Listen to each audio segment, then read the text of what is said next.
ആദ്യമേ തന്നെ എനിക്ക് തോന്നുന്നു സർക്കാർ ഇങ്ങനെ ഒരു തീരുമാനം എടുത്തത് ഒരു ചരിത്രപരമായ ഒരു തീരുമാനമാണ് എന്ന് വേണം പറയാൻ. ഇതുവരെ നമ്മുടെ പല സ്റ്റേറ്റുകളും നമുക്ക് സിനിമയുണ്ട്, അതുകൊണ്ട് എല്ലാം ഉണ്ട്. പക്ഷേ അവരുടെ ഇങ്ങനെ ഒരു സംഗതി ഇത്രയും ആൾക്കാരെ പങ്കെടുപ്പിച്ചുകൊണ്ട് എല്ലാ തരത്തിലുള്ള സംഘടനകളെയും സിനിമാക്കാരെയും ടെലിവിഷൻ ആൾക്കാരെയൊക്കെ പങ്കെടുപ്പിച്ചുകൊണ്ട് വളരെ മനോഹരമായിട്ട് അവരെല്ലാം കേട്ട് അവരുടെ പ്രശ്നങ്ങൾ എനിക്ക് ഏറ്റവും നന്നായിട്ട് തോന്നിയത് നമ്മുടെ സാംസ്കാരിക വകുപ്പ് മന്ത്രി ഓപ്പൺ ഫോറത്തിൽ വന്നിരുന്നിട്ട് ആരൊക്കെ എന്തൊക്കെ പറയുന്നു അതെല്ലാം നോട്ട് ചെയ്യുകയും അതിനൊക്കെ വളരെ കൃത്യമായിട്ട് ഇന്നലെ വൈകുന്നേരം ഒരാളെ പോലും പ്രസക്തമായിട്ടൊരു കാര്യം പറഞ്ഞ ഒരാളുടെ പോലും ചോദ്യത്തിനോ അതിനെ അഡ്രസ്സ് ചെയ്യാതെ ഇരുന്നിട്ടില്ല എന്നുള്ളതാണ്. വളരെ മനോഹരമായിട്ട് അതിനെ അഡ്രസ്സ് ചെയ്യുകയും അതിനെക്കുറിച്ചൊരു ഡിസ്കഷൻ തന്നെ ഉണ്ടാക്കാമെന്ന് പറയുകയും അങ്ങനെ ഒരു നല്ലൊരു സിനിമ.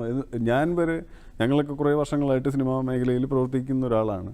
പക്ഷെ നമ്മളൊക്കെ ചിലപ്പം കേൾക്കാത്ത തരത്തിലുള്ള പ്രശ്നങ്ങളും അതുൾപ്പെടെയുള്ള ആൾക്കാർ ഒരുപാട് പേര് റൈസ് ചെയ്യുകയും അതിനെ ഈ മിനിസ്റ്റർ ഉൾപ്പെടെയുള്ള ഇത്രയും സംഘടനകളുടെ മുന്നിൽ അവതരിപ്പിക്കുകയും ഒക്കെ ചെയ്യുകയും അതെല്ലാവരും കേൾക്കുകയും ചെയ്തു എന്നുള്ളതാണ്. അപ്പം മിനിസ്റ്റർ എല്ലാത്തിനും മറുപടി പറഞ്ഞു എന്നുള്ളതാണ്.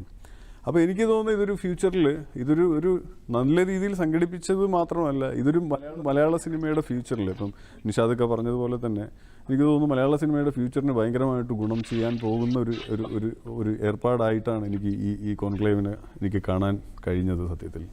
ഓക്കെ, അർത്ഥവത്തായ സംവാദങ്ങൾ ഉണ്ടായി എന്ന് പറയുന്നു. ഒപ്പം തന്നെ ഈ കോൺക്ലേവ് വിജയകരമായി സമാപിച്ചു എന്നൊക്കെ പറയുമ്പോൾ തന്നെ സിനിമാ മേഖലയിലെ പ്രശ്നങ്ങൾക്കെല്ലാം തീരും, ഒരു പരിധിവരെയെങ്കിലും പരിഹരിക്കപ്പെടും എന്ന് തന്നെയാണ് നിങ്ങൾ ഉൾപ്പെടെയുള്ളവരുടെ എല്ലാം പ്രതീക്ഷ.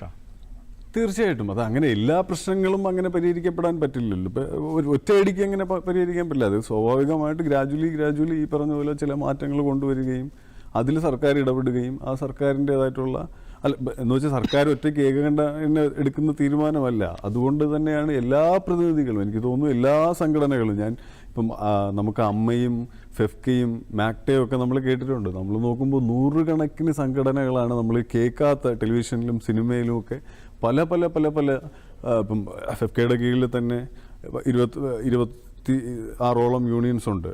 എനിക്ക് കറക്റ്റ് കണക്കറിയില്ല. പക്ഷേ അതിനപ്പുറമായിട്ട് ഇത്രയും സംഘടനകളുണ്ടെന്ന് പോലും അവരെയൊക്കെ പ്രതിനിധീകരിച്ച് ഇത്രയും ആൾക്കാർ ഇതിൽ പങ്കെടുത്തു എന്നുള്ളതും അവർക്കൊക്കെ അവസരം കൊടുത്തു എന്നുള്ളതും അവരെയൊക്കെ മറ്റുള്ളവർക്ക് അവിടെ വന്നിരിക്കുന്ന സിനിമയിൽ വർക്ക് ചെയ്യുന്നവർക്കും ഗവൺമെൻറ്റിനും സാംസ്കാരിക വകുപ്പിനും അല്ലെങ്കിൽ ഇതുമായിട്ട് ബന്ധപ്പെട്ട എല്ലാവർക്കും അവരെ ഇൻട്രൊഡ്യൂസ് ചെയ്യാൻ പറ്റിയെന്നും ആ പ്രശ്നങ്ങൾ അതൊരു വലിയ കാര്യമായിട്ടാണ് എനിക്ക് തോന്നിയത്. അപ്പോൾ അത് അങ്ങനെ എളുപ്പമല്ല. അങ്ങനെ ഒരു എല്ലാവരെയും കേട്ടുകൊണ്ട് അല്ലെങ്കിൽ എല്ലാവരെയും പ്രശ്നങ്ങളും മനസ്സിലാക്കാൻ ശ്രമിച്ചുകൊണ്ട് ഇപ്പോൾ ജൂനിയർ ആർട്ടിസ്റ്റുകളുടെ ഇഷ്യൂ ഒക്കെ വളരെ എനിക്ക് തോന്നുന്നു അധികം ആരും ചർച്ച ചെയ്യാത്ത വളരെ കുറച്ച് കാലങ്ങൾക്ക് മുന്നെയാണ് അങ്ങനെ ഒരു ഡിസ്കഷൻ പോലും വന്നു തുടങ്ങിയത്, അവരുടെ യഥാർത്ഥ പ്രശ്നങ്ങൾ എന്താണെന്നും.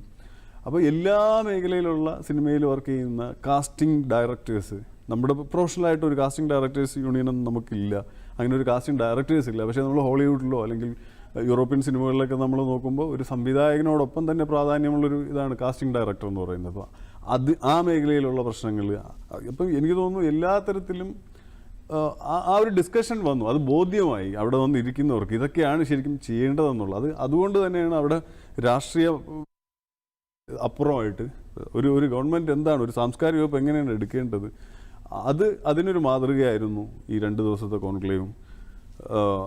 അതിനോട് ഉരുത്തിരിഞ്ഞു വന്ന പരിഹാരങ്ങളും ആ ഡിസ്കഷൻസും അതൊക്കെ പ്രാവർത്തികമാക്കാമെന്ന് നമ്മുടെ മിനിസ്റ്ററുടെ വാക്കും ഒക്കെ എനിക്ക് തോന്നുന്നു വളരെ പോസിറ്റീവായിട്ടാണ് നോക്കിക്കാണുന്നത്.